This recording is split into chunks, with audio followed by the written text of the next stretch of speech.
All right, we are live. We are here in beautiful, sunny Florida. And today, fight fans, we are here on International Fight Week. It has come. UFC 213 Roundtable Breakdown and Gamble Guide.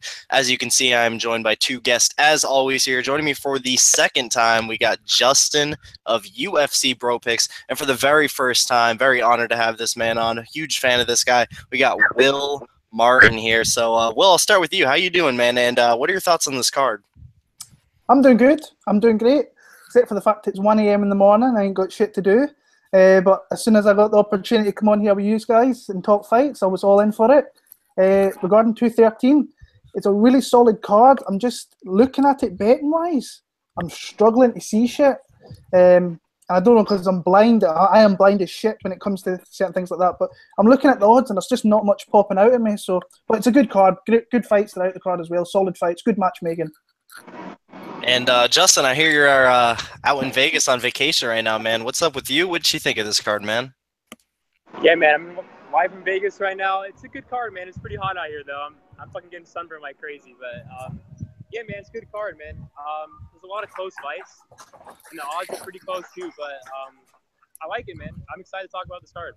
Big fan of that shirt too, man. But yeah, man. So as most of you guys know, I do got a little goal going on right now on my YouTube channel. My birthday is this Friday. I'm just 20-something subs away from 500 subs. So if you're watching this video, archived, live, doesn't matter, hit that subscribe button, man. I'm really trying to get this 500 subs by my birthday. That would be the ultimate birthday present to me. But yeah, for me personally, man, this card, Will's right. It's really not the best for betting, but I do have a few plays because you guys know how that's how I roll. So I do have 6 plays, and I'm excited to talk about those. But most of them was just me beating line movement for the most part. Most of the plays I took, those lines aren't really available anymore. You guys know me. I'm a sneaky little bastard with some of these line movements. But yeah, man, let's just get right into it. So first fight of the night, interesting one here, man. We got 2 newcomers. We got Trevin Geils minus 310 taking on James Boknovic. And I'm going to actually start with this one, man.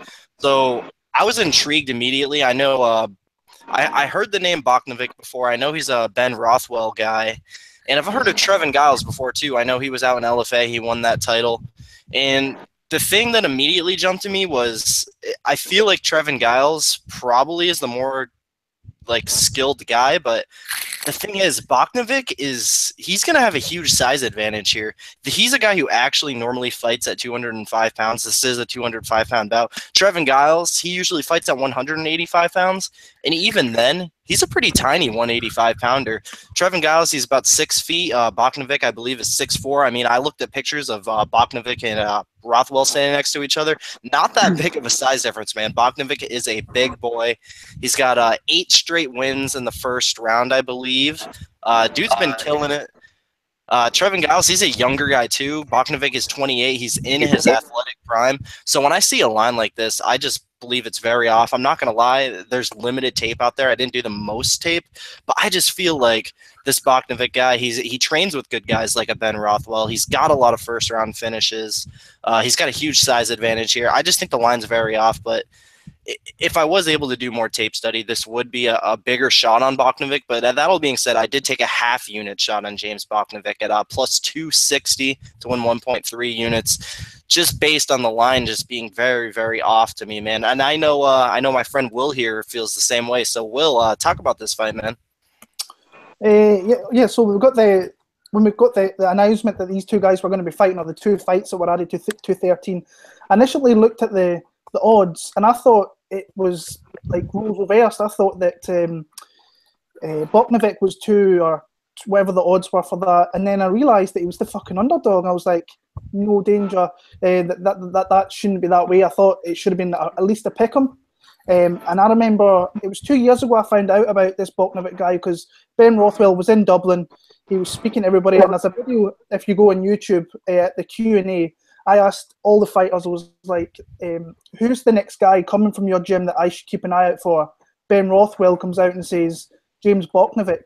Later on that night, in the host hotel, I seen James Boknovic, and this guy is huge. I mean, this guy literally a tiny little bit smaller than what Ben Rothwell is, and Ben Rothwell is a mountain of a man. And Trevin Geils is coming up to 205 here from 185, so he's the smaller guy. And from what I've seen of Boknovic, if he gets you in the ground and he lays on you and he's chaining his submissions together, he's going to catch you with something. Geils, I think, is decent, but I don't think he should be that heavy a favourite. So I got James Boknovic at plus 250, and I threw one unit on it. I say there's not much on the card I'm liking, but that's something I thought I should take a shot at, and I quite like him in this matchup, I must admit. Yeah, man, Ben Rothwell and those guys over there are being taught all kinds of crazy submissions. Ben Rothwell with the submission of the year last year on Josh Barnett. Justin, what do you think of this fight, man? Yeah, man. I did my podcast, I think 2 days before this fight got announced, so I'll be honest, I didn't have that much tape. I know that Geils, I think he tapped out Josh Park, and Josh Park's from Tough. I think this next Corey Anderson came out. And that guy's pretty good, dude, I think, for the obviously outside organization. But like you said, is the size of it for sure. I think Geils is going to be the faster dude. He'll probably be like the more athletic guy. But like you said, I think the other dude's going to have the size advantage for sure. And, he trains with Rothwell, man. So he's definitely going to have a better ground game. So it's like a striker versus grappler matchup. I'll lean with you guys. I'll pick Rothwell Jr. here. But get past Pettis. All right, man. So next up, we got a bout of another couple of newcomers here, man. We got the man who's coming in minus 275, who I actually haven't heard of before this fight was announced, taking on Terrion Ware plus 235, who I have heard of. But, man, I'm glad I found out about this Cody Sterman guy because he seems to be very talented. I'm going to start with Will on this one. I thought it was, when I heard about the matchups, I thought Cody Sterman was a really good addition, and props to those guys for coming in here on 8 days' notice. But Cody Sterman's been a guy I've had my eye on for at least 2 years. Seen him coming through the kind of Michigan regionals, and then I think he goes between Michigan top team and he trains out in Las Vegas a little bit as well. So he's obviously, I think he was out there when he got asked about this fight. So I think overall his game is far superior to what Terrion Ware's is. He can go faster, he can go harder, and he can mix up a lot more than what Terrion Ware can. I think I can see this fight being complete domination from Sterman.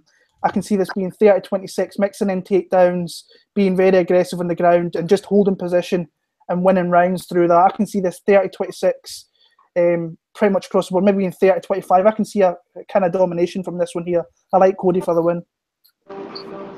Justin? Yeah, man. I didn't do that much tape either. I know that Cody Sterman, he trains with Crookshank, or I think he used to, because I recognize him in a lot of Crookshank's fights, in this corner. He has long hair. I think wears a snapback too. That's why I like him too. But just kidding. But yeah, man, I don't really know much of Terrion Ware at all.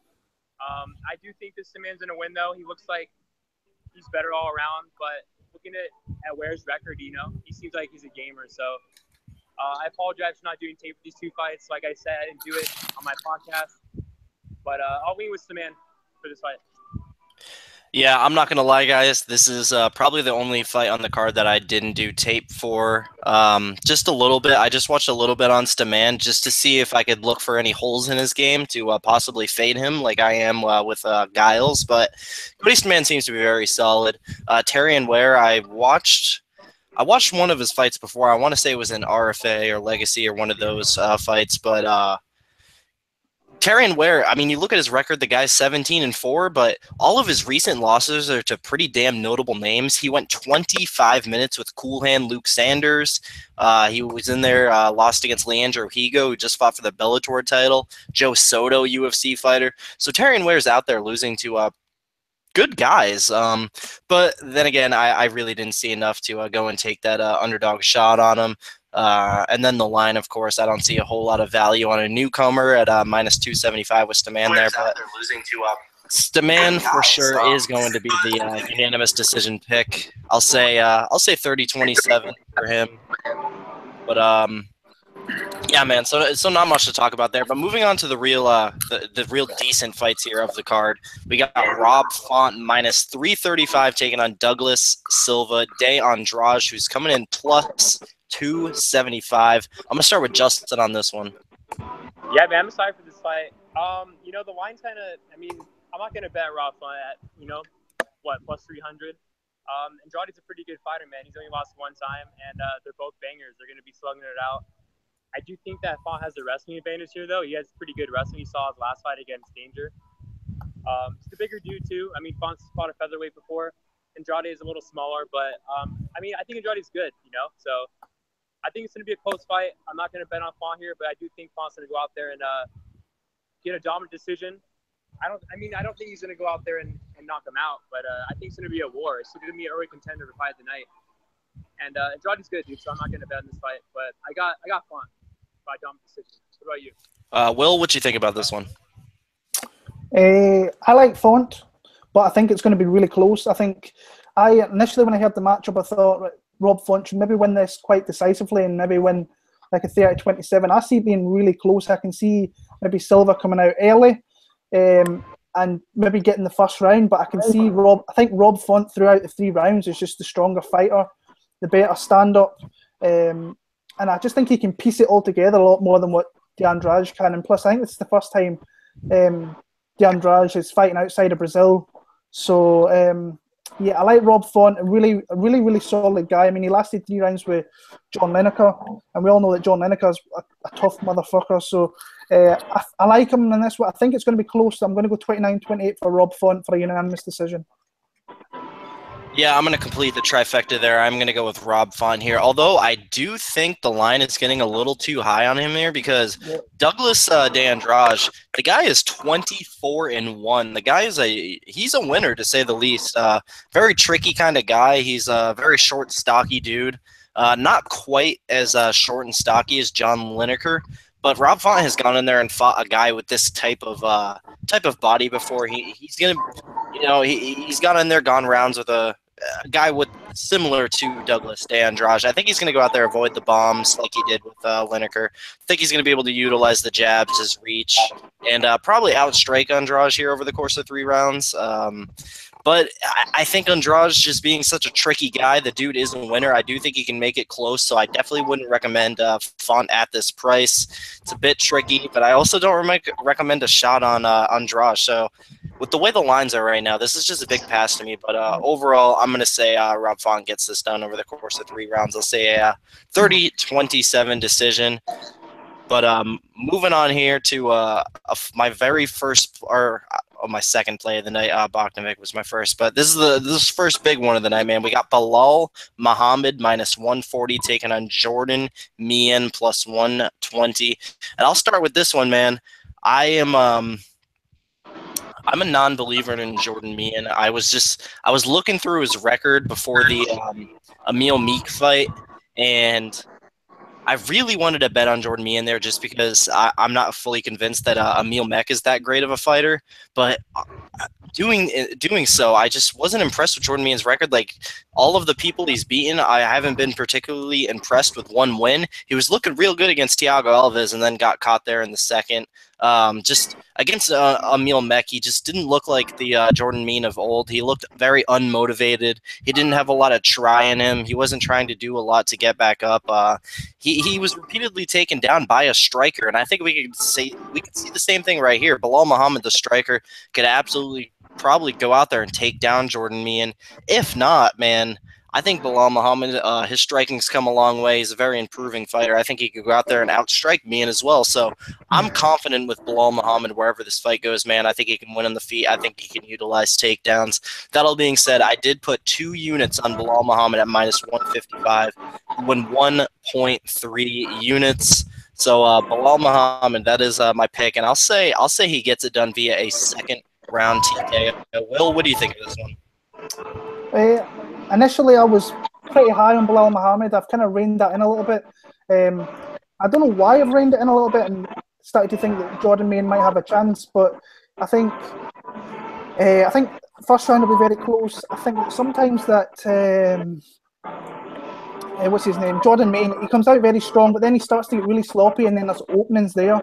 And somebody like Bilal Muhammad will easily take advantage of some of the openings that Jordan Main leaves. I think that he dips. Sometimes he dips from side to side, and I think someone like Bilal, he could easily get in there with a couple of shots and possibly get a takedown out of it. But I like Bilal. I say, like, Mike Biggie Rhodes is a guy that told me about Bilal before he even went to the UFC. We used to watch him, and I thought he was a really, really solid fighter. Came in against Alan Jouban fairly short notice, and I thought he gave a great fight. This was this time last year. Got knocked out by Vicente Luque. I think Luque's got that in his arsenal where he can hit you. I'm a little bit questioning his chin a little bit, but I don't think I'll question him against Jordan Main, because he hasn't got the one-shot power to put you to sleep like Luque apparently has.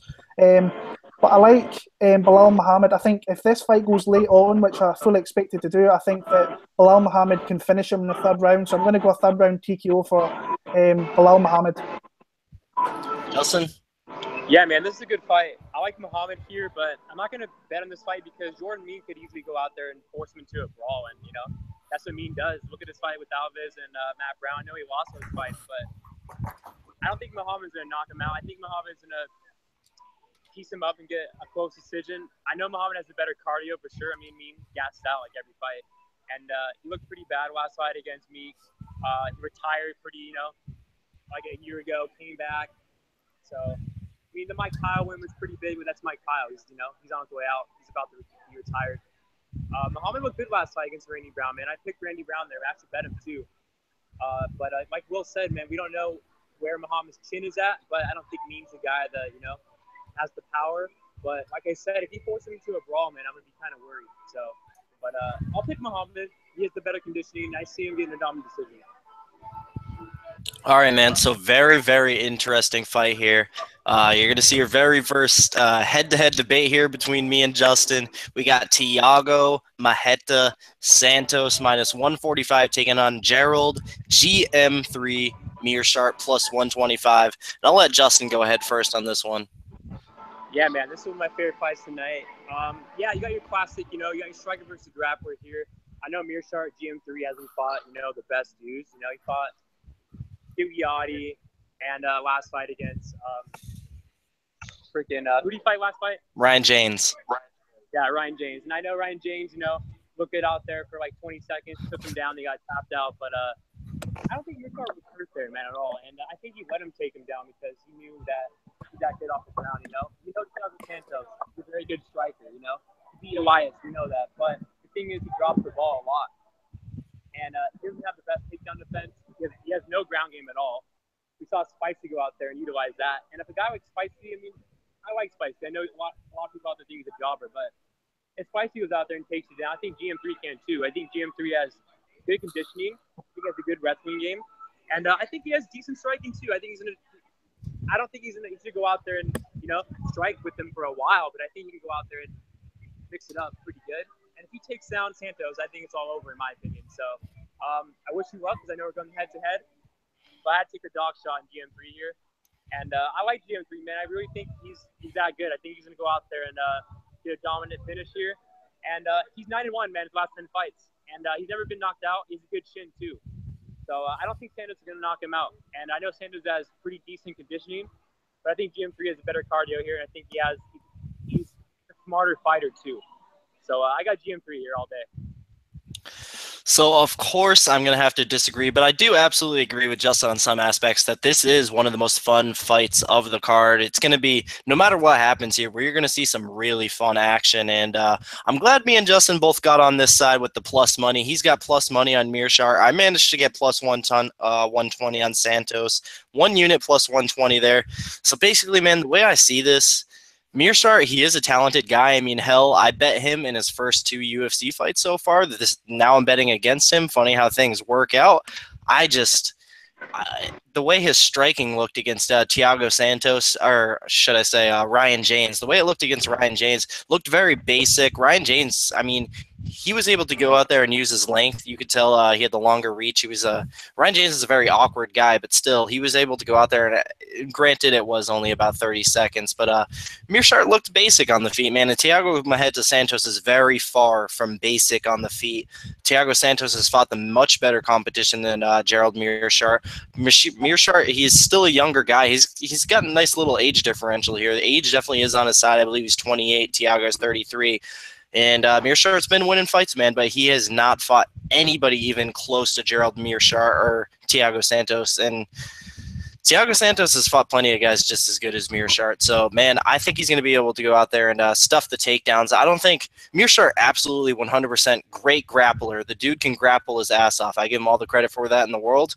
I don't think he has the best wrestling. I don't think he's going to be able to out there and get Thiago Santos down. I think Thiago's going to, be able to stuff the takedowns and whoop Mearshart's ass on the feet, man. So I'm going to go with Thiago Santos via a late first round TKO. And one other thing, I put it on Twitter. I don't hate this at all. If somebody out there and wants to do this, let me know, because I really like this. If you want to go out there and hedge Gerald Mearshart wins via decision and Thiago Santos wins via KO, I actually quite like that a lot. So if you're out there and you're doing that, definitely let me know, because I think that cashes. I just don't have the balls to do it. Will, what do you think about this one, man? Be the little tiebreaker here. I like the matchup a lot. I think it's a really good fight actually to put together. That's what I'm saying. Some really good matches that the matchmakers put together in this one, and this is one that's intriguing. But I like Thiago Santos. I just think, if you watch the Jack Marshman fight, that's the perfect way to really beat Thiago Santos. If he fights stupidly like he has done in a few fights, you can get him. But what Jack Marshman did eventually was put Santos's back against the cage, and with doing that, he hit him with a big shot and put him down. But what I did like from that fight from Thiago Santos is he showed a little bit more of his game. He took down Jack Marshman. Now, I know Jack Marshman, he's open there for getting takedowns. He always has been for as long as I've watched him over here in the UK regionals. But he's mixing it up. And like you said, Kelton, I don't think his wrestling's that good.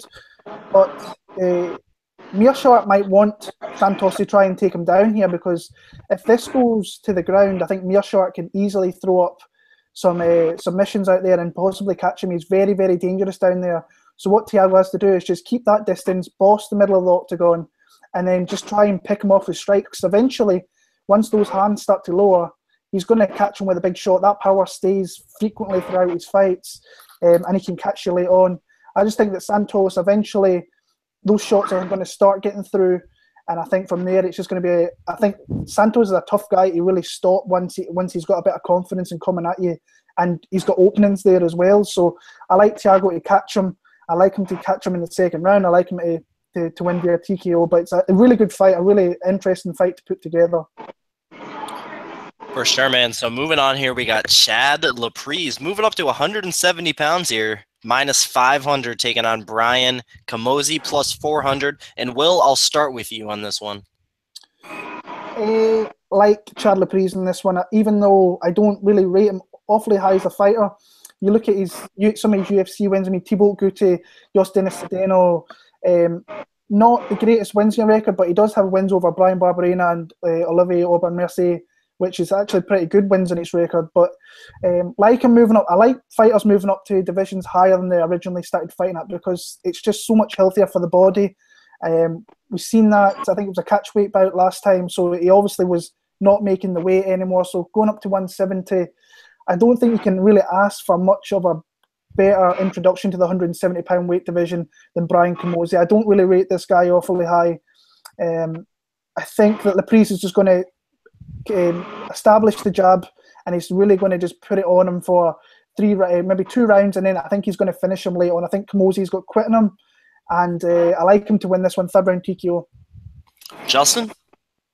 Yeah, man, Chris Camozzi shit the bed for me against Trevor Smith, so I'm never going to be betting against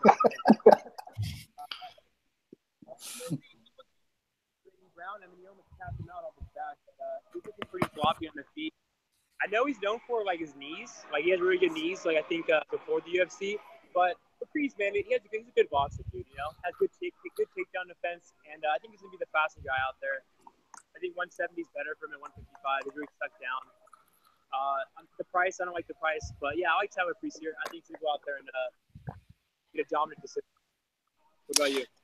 Yeah, man, I will complete the trifecta. I do quite like Chad Laprise here, man. Quite a bit. Minus 500 now. I did manage to get him in a 3-unit parlay at minus 300. So I did beat the line movement there. I think it's just about right now at minus 500. Like Will said, he does have a couple losses in the UFC. That Ross Pearson fight, very, very close. If anything, I think he might have edged that out. Don't remember how I scored it. I thought it could have gone either way. But then Francisco Trinaldo, who we all know, Francisco Trinaldo, maybe a little long in the tooth, but Trinaldo is no joke. And then, like Will said, he does have very good wins against Olivier Aubin-Mercier and Brian Barberena. And, Will took a lot of good points, man. Chad Laprise moving up to 170 pounds. That for sure is going to help him.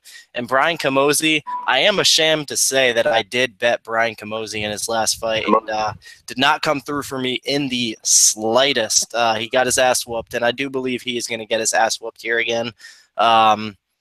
Man, I honestly thought Brian was a little bit better, but maybe it was the UFC jitters. Maybe he looks better in this fight, but even if we see an improved Brian Camozzi, I think Chad Laprise is going to be still just very sharp for him. Chad Laprise is no joke of a striker. I think he gets it done here. I think he does finish him probably in the, I'll say the beginning of the second round. So I got Chad Laprise via a second round TKO, and I do have him in a 3-unit parlay. Somebody later in the card. So moving on to the prelim main event, man, we do have we got old Travis Browne minus 220 taking Alexei Olynyk plus 180. We all know Alexei Olynyk coming off that gigantic Ezekiel choke win, one of the craziest things I've seen all year. But I'm going to start with Justin on this one. Yeah, man, Browne is a better striker here by far. Obviously, Alexei's the better grappler. I had a pass on this fight because, it's a tricky fight, man. Browne's on, a big losing streak. But like I said, he has a striking advantage. And Alexei, he's a good grappler, man. But, he has a lot of experience in there too, man. So I've been going back and forth this fight. I'm going to pick Travis Browne, though. I think he's going to go out there and stop him, man, the first round. But I can't bet him, man, because he easily gets taken down and gets tapped out. But on the feet, there's no way Alexei's going to go out there and, knock him out. Maybe. Who knows, man? But I don't think heavyweights. So. I think Browne's going to go out. It is. And Browne's look pretty bad lately. But I think he's levels above on the feet, too. So I got Travis Browne. All right. And, man, so me personally, I do think this is probably like the biggest definition of a pass ever. Just me personally. I know a lot of people out there are strong on one side, strong on the other. I just don't see it, man. I think the line is probably about right. However, I can't trust either guy. So the thing is with Travis Browne, like Justin said, he absolutely 100% is the better striker. And, man, Alexei Olynyk, just like in my opinion of Gerald Meerschaert, I think the guy's an awesome grappler. On the ground, I just don't think he's going to be able to get it there, man. Travis Browne is a big boy. You say what you want about Travis Browne, but he's still a dangerous fight for just about anybody. Dude's like 6'8", and I honestly, shout out to my boy Rockstar Z. He was supposed to be out on here. He had a very good point. I think we most likely could see a situation where Alexei Olynyk could be going in for takedowns. We could see those vintage Travis Browne elbows, such like he knocked out Josh Barnett with. I think we could see a situation like that for sure. And I do think that probably is the most likely outcome, that Travis Browne finishes this fight on the feet. The thing is, like I just told Justin, this is still heavyweights, and Alexei Olynyk still does have some pop behind his punches, and we have seen Travis Browne get knocked out quite a lot lately. So I wouldn't be shocked if Alexei Olynyk went out there and landed a gigantic bomb. So if anything, if you're going to bet somebody in this fight, I would say take a shot on Alexei Olynyk, but definitely stay away. But my pick is going to be Travis Browne, and I'll say first round KO. Will, what do you think of this fight, man? I'm going to stick my hand up. I'm actually thinking about throwing Travis Browne in a parlay, and I said at least a couple of fights ago on my own video predictions, like, I'm never picking him again. I am never betting him again. But I keep getting drawn to him on this card because I think his odds should be a little higher personally. I think there's a lot of people in that heavyweight division that can beat Travis Browne. I just think this is a really good matchup for him. I think Olynyk, he doesn't offer much in the feet. He throws out wide haymakers, and he's open to kicks, leg kicks, and all sorts. Put it this way, he should have beat Derek Lewis last time out. His killer instinct seems to be gone. When he hurts you, he seems to flail and run at you with arms and legs and tries to grab you and all kinds of shit. If you watch that fight, you'll see the difference in killer instinct between him and Derek Lewis. Once Derek Lewis gets you hurt, he's on you and he's going to finish you.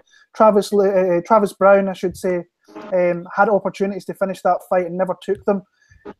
You look at the roster of heavyweight fighters. This is the fight he can win, Travis Browne, and I'm still going to look at putting him in a parlay with maybe one guy from Friday and another guy from Saturday, and be like Chalk City. And it's only going to be one unit at that, but I just think he can light up Alexa Olynyk. I mean, Victor Pesta was beating Alexa Olynyk in that fight before getting completely. How a professional guy gets caught in a Ezekiel choke. Now, I know it's a specialty move of Alexa Olynyk, but you should never be getting caught with that shit at UFC level.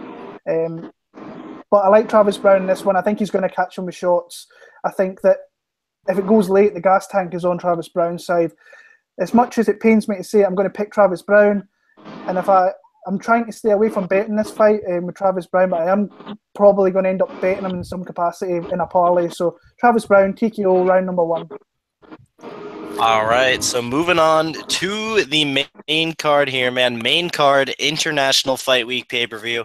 I think we got a banging main card in front of us, man. So first up, we got Anthony Showtime Pettis moving back up to 155 at minus 245, taking on Jim Miller plus 205. Absolute legend in Jim Miller there. I'm very, very excited for this fight. And I'll start out with this one, man. I think it's very interesting. Pre-tape study, I was all over Anthony Pettis. I thought for sure I would have something on Pettis here. I think this is a great matchup for him, man. I'm glad he's moving back up to 155 pounds. That cut looked just absolutely draining on him. One of the worst looking cuts I've ever seen in my life, man. But personally, I mean, I think he's going to go out there. He's going to be a little bit he's going to be feeling a lot fresher. And I think Jim Miller is probably the kind of guy that's perfect for him to go out there and style on, quite honestly. And I think a lot of people are underestimating the submission skills of Anthony Pettis. Not a lot of people want to talk about that. And the thing is, Jim Miller's not going to go out there and outstrike Anthony Pettis, is he? He's going to go out there and try to make it a grindy fight. He's going to try to take Pettis down. He's going to try to put him up against the cage. I don't think that's the best plan for Jim Miller to execute there. I mean, we've seen Jim Miller tapped out a few times, honestly, in these last few years. I mean, we want to talk about how good of a grappler Jim Miller is, but the guy's been tapped out a few times lately, man. And Anthony Pettis, he taps out good grapplers. So I'm going to go out on a limb here and say Anthony Pettis starts off in the first round, lights Jim Miller up with some strikes. Jim Miller, the tough, gritty motherfucker he is, he takes Anthony Pettis down, and I'm going to go out on a very big limb here and say Anthony Pettis taps out Jim Miller on the ground. I'll say either late first, second round submission for Anthony Showtime Pettis. And Will, I'll let you go next on this one. I'm a Showtime Pettis fanboy. Anthony is one of my favourite guys. He has been for years. A guy I have a lot of respect for. He came up to me last time I was in, it was 2 years ago at International Fight Week. I came off a tough year with my little one passing away, and he was just so good to me.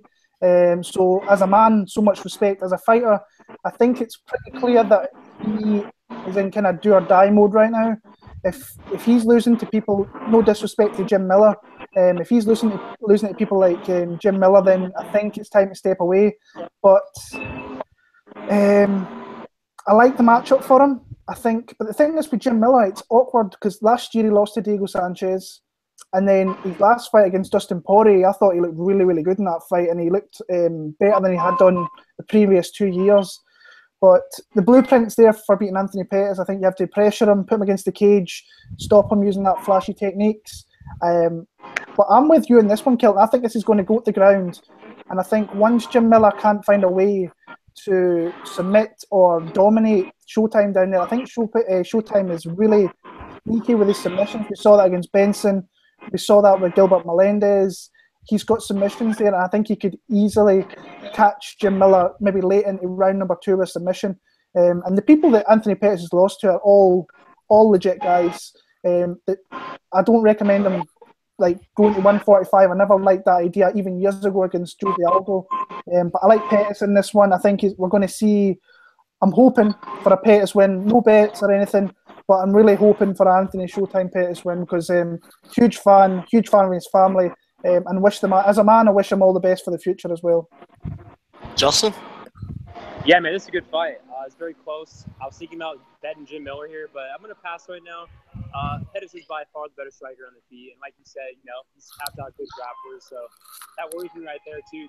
And Jim Miller, he has that grindy style, though, man. He has that same style that Eddie Alvarez can do. And, Pettis does not look the same at all, man. He's definitely on the decline. They both are. But we saw the best Jim Miller last fight against Dustin Poirier. I think one judge scored a draw. And that was a very close fight. His leg kicks look really good. I know he had the whole Lyme disease thing, and now he's better. But I've been going back and forth. I know me and you've been talking about it, but I'll go with Pettis here too, man. I think he has the better striking, and if he gets into the ground, I think he could tap him out. So I got Pettis here. So I'm going to elaborate a little more on why I am passing on Pettis, because I kind of made it sound like I'm very confident here, but I'm really not, just because, like Justin said, Miller looks pretty damn good against Dustin Poirier last time out, and Anthony Pettis hasn't looked that great. And he took an ass whooping from Max Holloway. Is he going to come back from that ass whooping the same?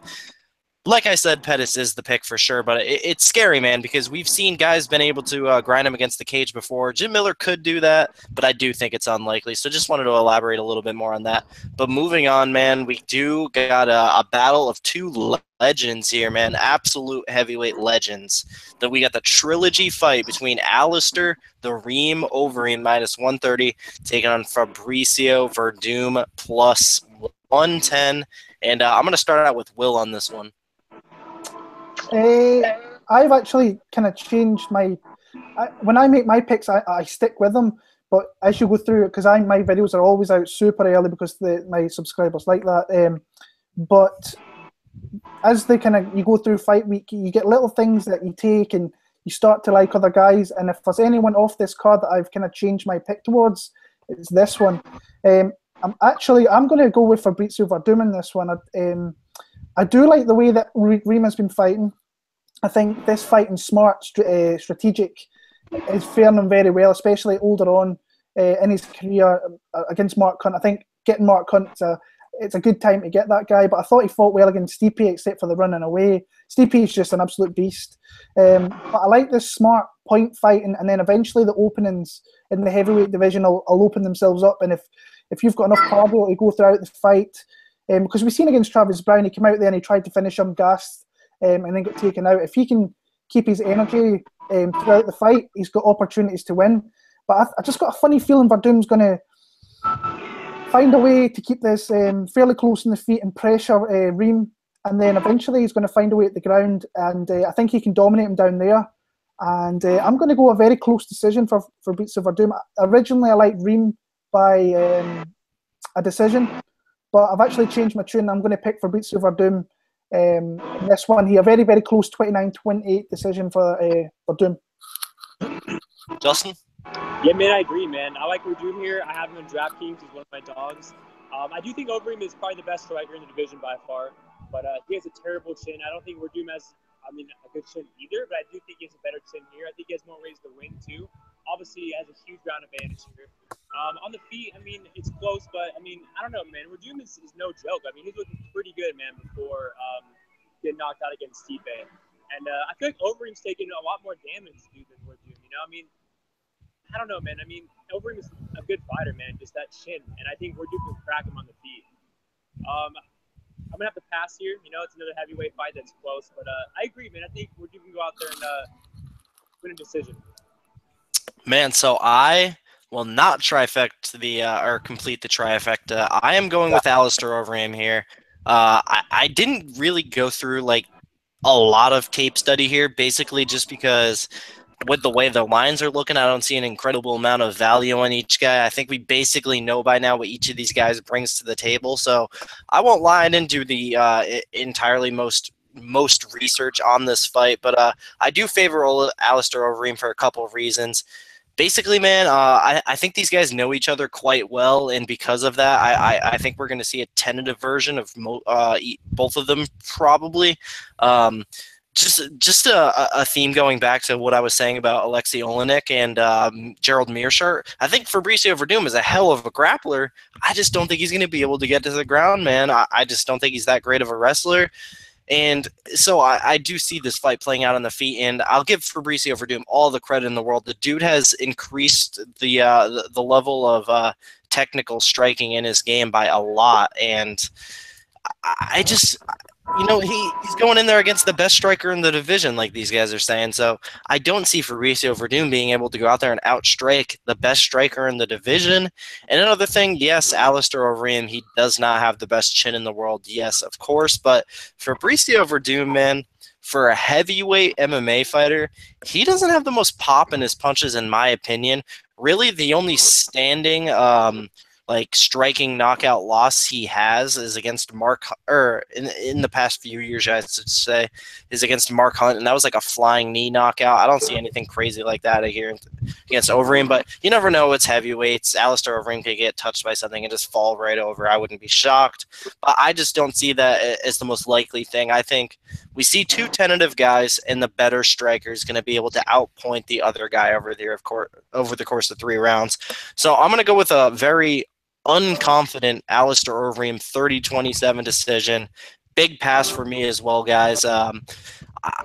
Me personally, I don't think this fight's going to be too much fun at all. I think they've had 2 fights before, and I believe one of them, maybe even both of them, were just complete stinkers, and I think we could see that again. But Alistair Overeem is the pick for me for sure.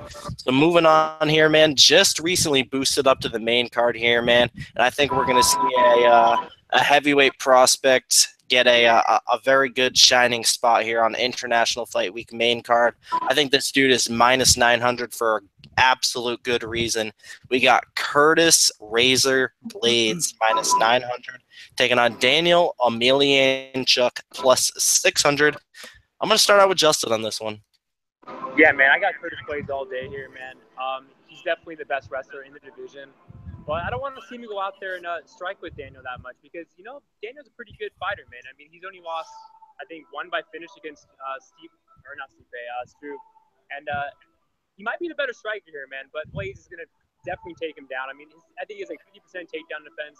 We saw Blaydes last fight. I mean, Daniel's not a big heavyweight either. And Curtis Blaydes is one of the biggest heavyweights. So I think it's rinse and repeat takedowns. But I don't want to see him strike with him, man, because it could get ugly in there, man.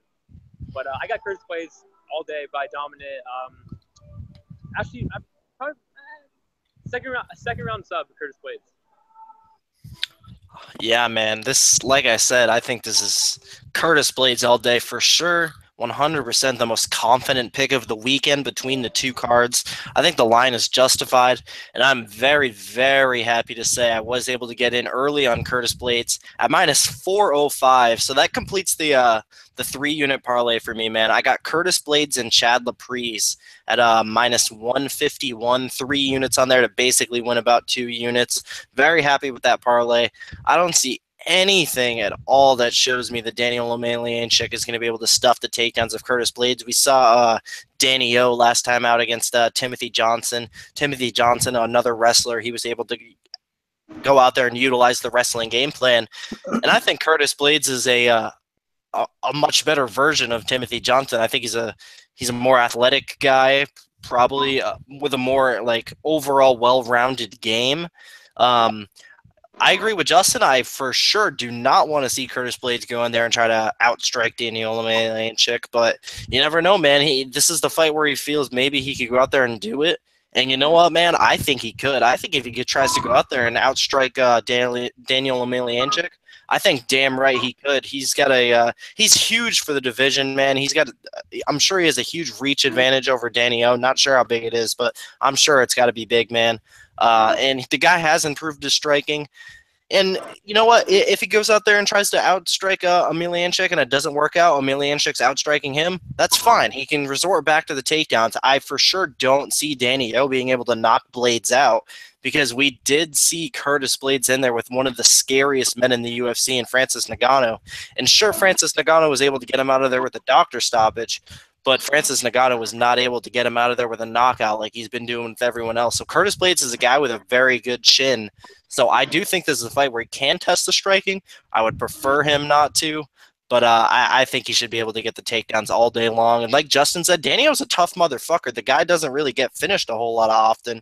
So I'm going to say Curtis Blaydes wins here via, I'll go a 30-25 decision. I think this is just a beat down right here. I think we see at least two 10-8 rounds.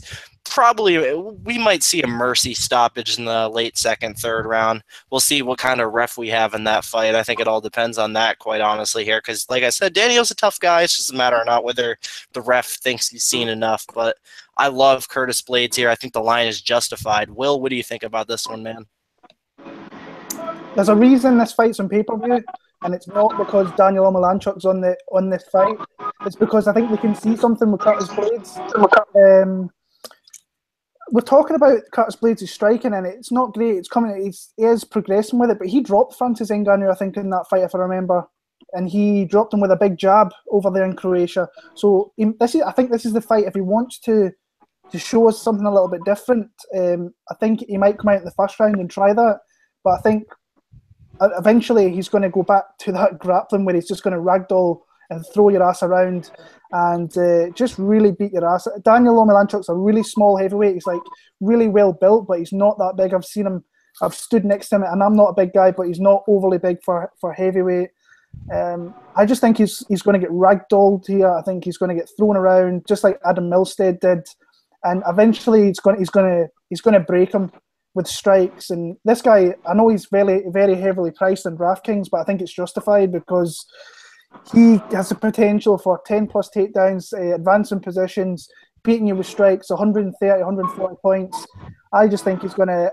I really wanted to bet him with a couple of the guys from Friday night and from Saturday night, but he's minus 700 over here, which is not as bad as what it is in the States for you guys, but I think he's going to ragdoll Daniel Oleinichuk and just beat his ass up bad. So I'm going to go a second round TKO due to heavy ground and pound. Yeah, man. So completing the trifecta there for the very much highly touted heavyweight prospect in Curtis Blaydes, and we all know we need those heavyweight prospects here in the UFC. But guys, I'm so excited for this one, man. This is the fight of the year. Most excited I've been for a fight in a very long time. I think it's right up there with Jose Aldo, Max Holloway for me personally. We do have Robert the Reaper Whittaker, minus 130, taking on Yoel, Soldier of God Romero, plus 110 for the interim middleweight championship of the world. And I guess I'll just start out with this one, man. I'm so excited for this fight. Both these guys have just been on absolute runs. I think their combined record in the UFC's middleweight division is something like 15-0 or 16-0. Both guys have just been on an absolute run and don't get that interim title the title of the title mixed up, man. This is for the real belt. Whoever wins this fight is going to absolutely put a whooping on Michael Bisping unless Bisping runs away from them. And man, I know Jesus, who was it? I know Dana White said he was going to give the title shot to Yoel Romero over Michael Bisping. I much prefer this matchup, man. This is awesome. It'd be nice if Yoel Romero were to get that title off of Bisping and then Whittaker were to get that title off of Romero. It sucks both these guys can't be champ. It is what it is, but I'm going to go with Bobby Knuckles here, man. I'm going with Robert the Reaper Whittaker. Basically, I think he's... The way I see this fight playing out, so we all know Yoel Romero, he's got that wrestling pedigree. He's been able to take a majority of the guys down, but Robert Whittaker has showed elite takedown defense against some of the best grapplers in the division, like Jacare Souza. And not only that, man, he showed an elite get-up game. The way he was able to escape the back take of Jacare Souza and get back up to his feet and stay calm. He's a very calm, intelligent fighter, and I think he's going to be able to stuff the takedowns of Yoel Romero. If not stuff the takedowns, for sure get back up. So I do see this fight playing out on the feet, and although Yoel Romero is a very scary guy who can explode out of nowhere, get incredible knockouts out of nowhere, Robert Whittaker, in my opinion, is just a step above Yoel Romero when it comes to the actual technical boxing, and not even just the boxing, man. Robert Whittaker has some very underrated head kicks. We saw him finish Derek Brunson with a head kick. We saw him finish Jacare Souza with a head kick. So I think Robert Whittaker can come out here at all different kinds of angles. It's really been amazing watching the progression of Robert Whittaker's career. Not too long ago, he was just a welterweight guy getting knocked out by another rising young man named Stephen Wonderboy Thompson, and it's amazing where both guys have become. So, like I said, man, I do see this fight staying on the feet. I think Robert Whittaker is going to be able to put the pressure on Yoel Romero and he's not going to let Yoel Romero get comfortable. Yoel Romero, the way he's won fights is just pressure guys, make guys think, wait for your right opportunity, and just do the Yoel Romero explosion. I don't think Robert Whittaker is going to give Yoel Romero time to think about when that explosion is going to come. I think Robert Whittaker is a fearless, ruthless motherfucker, and he's going to get in Yoel Romero's face and not give him the time to think about when he's going to use that explosion. So I like Robert Whittaker to put it on Yoel Romero in the first round. I think Yoel Romero is going to have to do a lot of moving around to avoid the strikes of Robert Whittaker. And in that second round, I do see a new interim champ, Robert Bobby Knuckles, the Reaper Whittaker, knocking out Yoel Romero. I think a lot of people will talk about those third round finishes of Yoel Romero and say his cardio is great because of that. But I would just argue that he gets those third round finishes because of his athleticism, not because he has some kind of good cardio. I think worst comes to worst, he survives the barrage of Whittaker, but he's going to gas out before Robert Whittaker. Robert Whittaker's got a very good gas tank in front of him, especially Robert Whittaker. Yeah, he's the smaller guy here, but he's cutting less weight of the two guys. Yoel Romero was a guy who used to fight at light heavyweight, so we all know Yoel Romero, not only is he the older guy, the more inactive guy, he's cutting the more weight here. I think there's a lot going for Robert Whittaker. Like I said, more active. He's fighting more often. He's the younger guy. I think it is his time. I think he's the better striker here in a fight that'll play out on the feet. Hopefully one of these guys is able to disagree with me, man, but I like Robert Whittaker via I'll say a second round TKO. Will, what do you think? This fight is unbelievable. When you look at it, it's I keep changing my pick, and I've been quite strong on one guy for a long time, but this fight week is kind of really Yoel Romero scares me. All this God talk that God's on his side and he's on a mission. That's some scary, powerful mindfuck shit. That's I really, really love this match. I love Robert Whittaker as a fight. I love Yoel Romero. I love that Yoel Romero is like really, he's pretty much a dirty fighter. He'll find any means to win. And he's just an athletic specimen. I think there's still some stuff that we haven't seen with Yoel Romero. We've seen it in the Machida fight with heavy ground and pound. And that wrestling's always going to be there. Not that he uses it all that much. He loves to strike. Robert Whittaker, on the other hand, I called his fight with Jacare to a T. I could see how that fight was going to go, and I could see him breaking Jacare down once he stopped that, because we all knew what Jacare was going to do. He was going to come out, shoot. Once he realised that he couldn't hold Whittaker down and couldn't control him, then he was in deep shit from there. I think that Romero is a little bit tougher than Jacare at this stage of the career, even though he's a little bit older. But he's been around for so long, and he's grappling. He's just a really tough guy. But eventually, I think that Whittaker's will is going to really come through in this fight. And once he starts to see a weakness in this one, you know what? I'm not even fucking sure. I'm trying to convince myself here that Robert Whittaker is going to win, and I honestly can't commit to picking him because I keep going back and forward. On my video predictions, I picked him via fourth round TK. I'm going to stick by that, but honestly, I've got zero confidence in Robert Whittaker in this fight because I think it's so closely matched that it can go so many different ways. But my official picks, I'm going to stick with it. It's going to be Robert Whittaker via fourth round TKO. But I'll tell you what, I am least confident picking the entire card is Robert Whittaker, and I never thought I'd ever say that with a fighter of such a high caliber as Robert Whittaker, but I've just got no confidence because the style matchup, and I think that Romero is just an absolute, he's a creature of God that is just, he's carved in stone. He's just unbelievable. But Robert Whittaker's going to be the pick. I keep going back and forward. I'm talking to you guys here, and originally I'm on this side, and I'm all over the fucking place. So I'm going to pick Robert Whittaker, 4th round TKO. Great fight. Can't wait for it. Justin, what do you think, man? Yeah, this is a real main event right here. I got 3 units on Whittaker plus 100. I know fading Romero is crazy because both these guys are, the best guys in the division. Like you said, they both would destroy Michael Bisping. I mean, that's a max fight right there for both guys.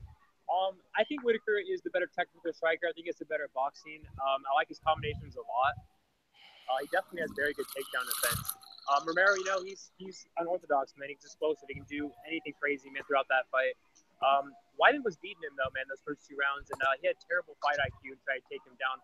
Whittaker's not going to take him down, man. Whittaker's going to use that movement, and I think he's going to frustrate Romero, man. And honestly, I know Jacare Souza is a totally different fight than this fight, but I mean, the way he won that fight was pretty impressive, man. I gotta stick with Whittaker here, man. I know Romero's a beast, man. He's a very good fighter, but I think Whittaker's gonna keep it on the feet, man. Blast him. So I got Whittaker by a 1st or 2nd round knockout, and I mean Romero's an older dude too, man. Whittaker's a younger dude, so I got Whittaker here, man. I mean, you guys said basically everything I was going to say, so I got Whittaker. What about the bet you got in this fight, Justin? I heard you got a bet here.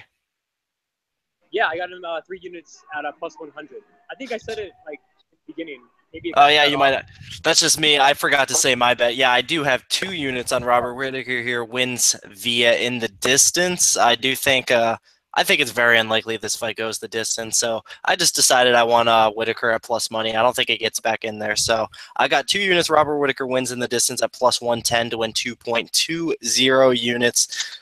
As you can see, we are all very excited for this fight, man. Even us hardcore MMA nuts who do videos every single week for every single fight, we're still so excited for this, man. This is really the kind of feels I got for a Jose Aldo versus Max Holloway fight. So love it a lot, man. I find it crazy that all 3 of us are picking Whittaker because I find it hard to nail your flag on one side. I really want to bet, when I heard about this matchup, I really wanted to bet Whittaker, but I just can't do it. I think the match, like Dan Levy said, the best thing to do with this one, like he says, is just like sit back and watch. But you guys have got a big set of brass balls that attaching it to one guy and throwing your money on one guy, and much respect to you for that. I just can't do it, but I wish you all the best. I hope it cashes for you. Yeah, man. It's smart to pass. It's smart to pass in this fight, yeah. for sure, man. But I think we should say that our boy Z's on Yo Romero. Yeah, Z, who actually was supposed to be on this roundtable, had stuff come up at the last minute. Would have been nice to have him in here because he does indeed have 2 units on Yoel Romero. So as you can see, you got sharp people all over the place on this fight. There's a reason the odds are so close here. But yeah, man, like Will said, you got to have some balls to bet on this fight to fade either Yoel Romero or Robert Whittaker. That does sound like a very scary proposition. It just so happens that me and Justin do have the balls. And it's going to happen that me and Justin are indeed on the right side. Robert Whittaker, new champ. So moving on here, man, we got the women's bantamweight title, and it feels crazy that we have to move on here after such a good fight. But I love this fight, man. We got Amanda Nunez, the defending champ, coming in here minus 110 against the challenger, Valentina Shevchenko, also minus 110. So pure pick'em matchup here, and I'm going to start with the man Will Martin on this one. Great fight, really good fight. Looking forward to it. I thought from the first fight, if it went into the rounds 4 and 5 in that one, I really like Valentina to come on strong in that fight. We've seen in the first fight that Nunez is very dominant, very strong. She can take the fight wherever she wants. She has that big power she has very early on in the fight. But she does have the takedown. She took down Valentina, I think, 2 or 3 times. Was very dominant with some huge ground and pound at the end of round number 2 that cut Valentina open. Then we moved into round number 3, and Valentina got a takedown, and then she showed that she can go to the ground and she can contest with somebody down there. And she lost. I think that it was the right call. Definitely a 29-28 for Amanda Nunez in that one. But since then, the progression of Valentina Shevchenko has been exponential. I mean, that fight with Holly Holm, I think she was plus 370. I cashed that one as an underdog play. And then Juliana Pena, there's not a person out there that called Valentina to win v sub. She got down there. She was very tight, very technical. Just waited for a time that Juliana Pena was moving around. She thought she could get out of that submission. And then when it was all locked up, she was completely fucked and there was no way out for her and she had to tap. And I like Valentina Shevchenko in this one. I think we've seen the first fight go 3 rounds. I think this one's going to go all 5 rounds. I think Amanda's going to come out strong. She may get the early round. But I like from round 2, maybe through to the end of the fight, I like Valentina Shevchenko to win the fight. I think she's going to pick at her. I think she's going to mix it up with some takedowns. Just be the more dominant fighter. Just use her technique more than her power, because we all know where the power resides in this fight. But we all know, I think, where the technique resides, and that is in Valentina's striking. So that's how I see this fight going. I have 2 units on Valentina Shevchenko at plus 100, and I also, my last bet that I put on was Valentina Shevchenko in rounds 4, 5, or decision at plus 210, which when I seen that, I thought, right, I'll have to throw at least 1 unit on that. I thought it was a good bet. But I like the bullet in this one. I like what I'm seeing through fight week here. She looks very confident. She looks like she's got her game face on and she's ready to go. Nunez is a very tough girl. If she wins this one, she may go on to be the most dominant fighter that the 135 division has ever seen. But I like the bullet in this one. I think she can. It's hard to really pick. I'm a little bit more confident in this one in the co-main event, because we've seen the fight before and we've seen how I thought if that went another 2 rounds, I thought there was only going to be 1 winner. So I'm going to go with the bullet. Very close fight. But I like a 49-46 unanimous decision. Justin? Yeah, man, I got Shevchenko 2 units at minus 115. I wish I would have hopped on it when she was plus 115, but I didn't. But yeah, man, hands down, dude, Shevchenko has a better gas tank here. That's where I think that's like the true advantage in this fight for her. She's definitely the better technical striker too, but Amanda fades, man, like every fight. I feel like after the first 2 rounds, man, it's all going to be Shevchenko. And I like her a lot in this fight, man. Amanda's a beast, though, man. I mean, she went out there and destroyed Ronda Rousey, which we all thought she was going to. And the first fight, man, I mean, it was a close fight, but this is a different Shevchenko. And like you guys said, that would have went 5 rounds. I would have been on Shevchenko too, man. So we'll sit everything, man. And I like Shevchenko here, man, all day. Yeah, man, gonna complete the trifecta. I do love Valentina the Bullet Shevchenko to become the UFC Women's Bantamweight Champion, and I do indeed have 4 units on the Bullet here to win something around 3.39 units. These guys said it all, man. You look back at that first fight, Amanda Nunez comes on strong like she usually does in just about every single fight. Had a very dominant first round, had a very good second round as well.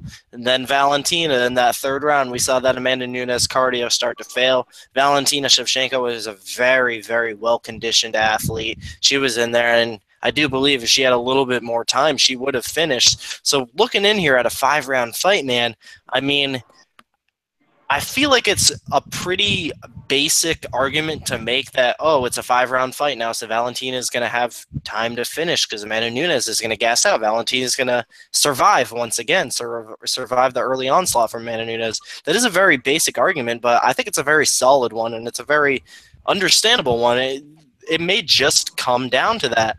I was a little scared at first, like pre-tape study. I'm like, well, I see a lot of people on Shevchenko here, but is it really a foregone conclusion that she's going to be able to survive again? Is it really a foregone conclusion that Amanda Nunez didn't work on her cardio? It's going to fail her just like it was, but I really feel like it is, man. I mean, how much can you really improve on that? I mean, that fight was really only a little bit over a year ago, and if anything, I feel like Valentina Shevchenko has made the more improvements than either woman here. I mean, Amanda Nunez, the 2 fights she's had since that Shevchenko fight was against Miesha Tate and Ronda Rousey, who, credit to them, they are absolute legends, but I think they were a little bit of the old guard. Nunez, Shevchenko was the new guard. Miesha Tate and Ronda Rousey, they're not particularly known for their striking defense, so looking back at it in hindsight, those were 2 very good matchups for Amanda Nunez to go out there and use her very early onslaught on and knock them out very early. Valentina Shevchenko, she survived the storm once before. She survived many good strikers. And I'm going to go out and say it on a limb. I think this is the most high-level women's MMA fight that we've ever seen in the sport. And I'm going to go out on a bigger limb here and say Valentina Shevchenko is the most world-class, elite, well-rounded women's martial artist we've ever seen. Like Will said, man, nobody was picking her to win that fight against Pena via submission. She's got a hell of a submission game. She's got a hell of a striking game. Some kind of record in Muay Thai, like 57-2, I believe, has wins over Jędrzejczyk. Amazing. I think Valentina Shevchenko has got Amanda Nunez outgunned everywhere. I think she's better on the ground, although Nunez is a black belt, man. I think Shevchenko might be a little sneakier. I think Nunez, she's bigger. She might be able to control. If she gets the takedowns, maybe she'll be able to control Shevchenko, but definitely not submit. If Shevchenko were to somehow to get Amanda Nunez down, that's a very dangerous game for Amanda Nunez. I think Shevchenko would have the better chance to submit more than anybody.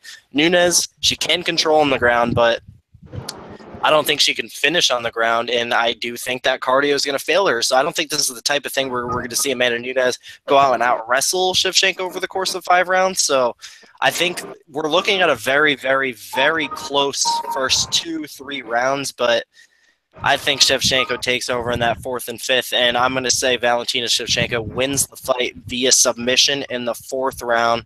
Like I said, 4 units on Valentina.